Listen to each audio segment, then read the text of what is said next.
is now being transferred to the Veterans Crisis Line. Your call will be recorded. Your call may be monitored for quality assurance purposes. During the silent transfer, you may hear beeps. If your call is accidentally disconnected, please call back to 988 and do not press 1.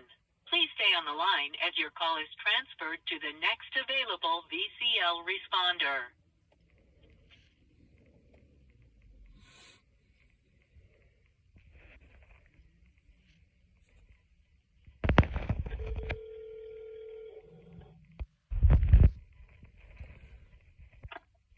The Veterans Military Crisis Line. This is Tasha. How may I help you?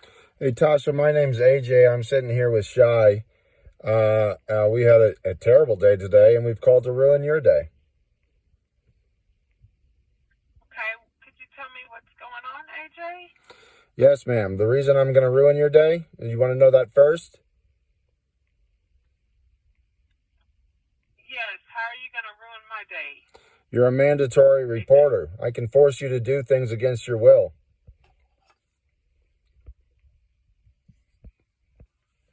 And who is Shy, AJ? Shy's my Native American brother.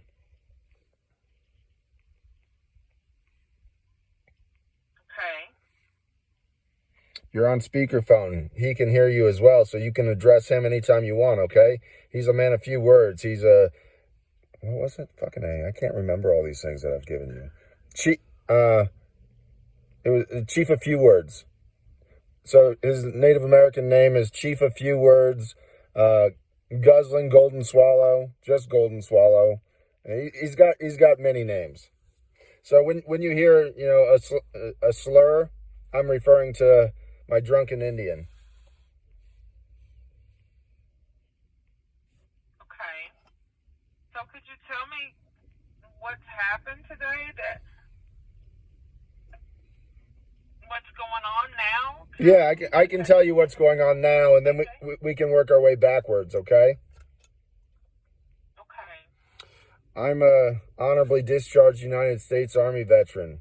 I contend with Tourette syndrome, PTSD, dissociative personality disorder, ADHD, and OCD. I'm hanging out with Shy, who contends with alcoholism. Anyway, both of us are homeless in Sparks, Nevada. And I am actively homicidal, and I am a major threat to law enforcement. Okay, so you're actively homicidal and you are a major threat to law enforcement. Could you explain to me, do you have a plan, an intent to kill someone today? Not today, ma'am. But if I have a police encounter, somebody will die. Okay. Okay. And so what started all of your feelings today? These feelings have been building. And with the more stress and duress that I'm under, it just, I de-escalate and it heightens, and I am to the point that I will literally kill somebody and not have any remorse for doing it. Okay. And so where are you now, AJ? We're at a park in Sparks. A park in Sparks, you said? Yes, ma'am. Is that a store? No, we are at a ball field in Sparks, Nevada. Oh, okay. Okay. It's a very nice complex. It's a multi-million-dollar complex. Okay. Okay, now do you have access to any firearms with you? They're up by the camp. And how far are you away from the camp? What would you give that, 2,000 yards? 180, give or take. We're going to say 2,000 yards. Don't listen to the Indian. Okay.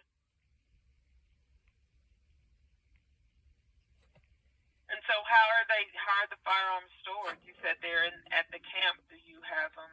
No, I said they're near my camp and they're currently being fired. Okay, who's firing them?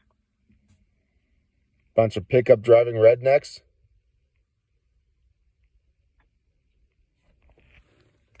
Okay, and what are they firing them at? Targets. Okay. Okay.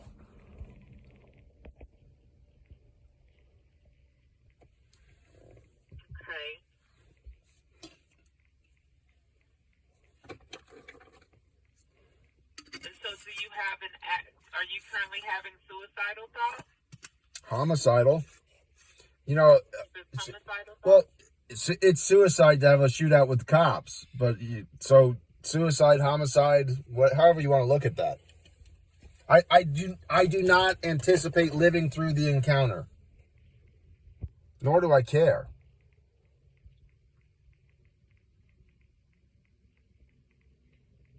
Okay, and so, but you're actively homicidal, and do you have a plan to harm? Is there a specific plan to harm anyone?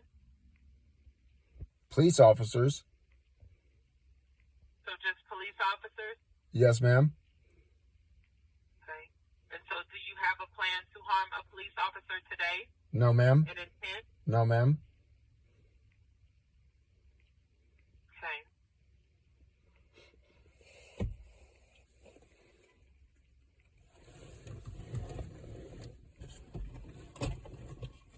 And so AJ, what's your why do you want to harm police officers? I have legitimate reasons, and I contend with righteous indignation.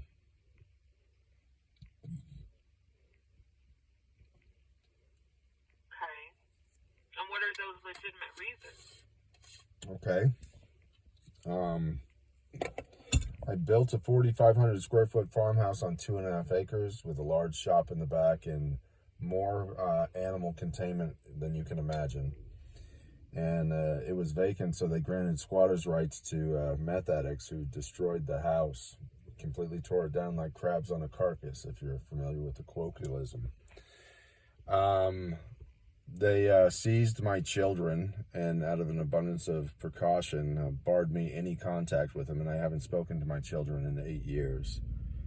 The woman that I loved with all of my soul, Nicole Kane, they seized her children at the Ridgefield Elementary School and told her if she had any contact or affiliation with me that she would lose her children, so she left me. I had a house in the city, and the woman that I dated from the age of 14 to 20 said that she would come out and help me, and she helped herself to my house. And the courts ordered me unsheltered homeless out on the streets.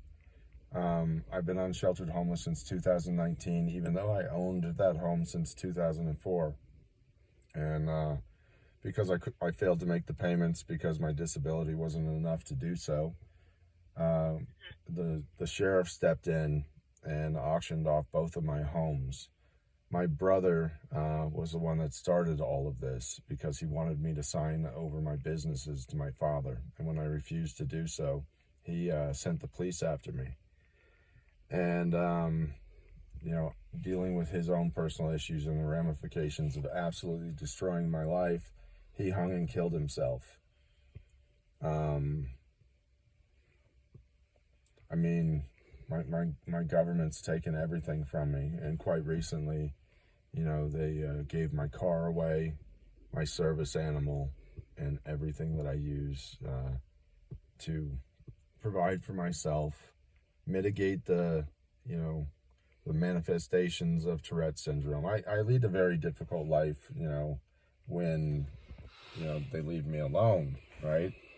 But with all of this compound, I've been arrested 63 times. I've done well over 3 years in jail, just awaiting trials. I've been sent to the state mental institution twice for 45-day restorations.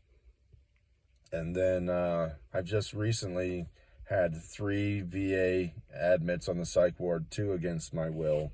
I've been put on 10 72-hour holds in the last month and a half, 2 months. I've been arrested 4 times in the last 3 months and done 50 days in jail.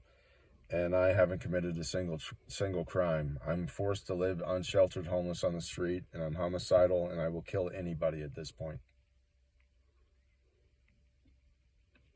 Okay. And so I know you said you have the guns at your campsite, correct? I said they're by our Here's your campsite. campsite. They're by our campsite. Yes, ma'am. By your campsite. Do you have any other weapons with you? Any knives? Yes, ma'am. Okay.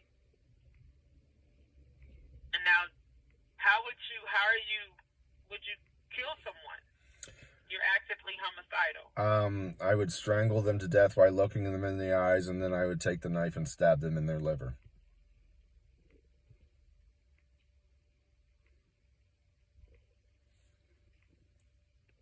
Okay.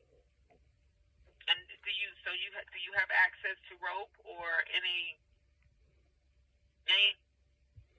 No, this is strings or this is the first time I'm going to be flipping about that. We don't have any fucking money to go buy rope. Otherwise, I'd buy rope so I could tie him up and strangle him. So you don't have any access to any rope? No, ma'am. That's a shame. Okay. But you do have access to the knives. So where are the knives at in your car now?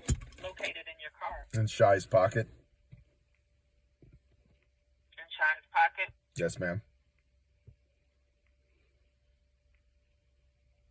Okay. Could we agree to maybe put it somewhere else, like in the glove compartment in the trunk? That would just grant me easier access to it. Right now, I have to ask Shy for it. Okay, so could we let Shy keep it? Yeah, I've already been letting him keep it. I'm actively homicidal, ma'am. Okay. So Shy, we can agree that Shy will keep the knife tonight. Talk to Shy, not me. I'm talking to you now. Okay, well, Chief A Few Words is here listening to everything you're saying, and he's not saying, hey, I'll keep the knife away from him.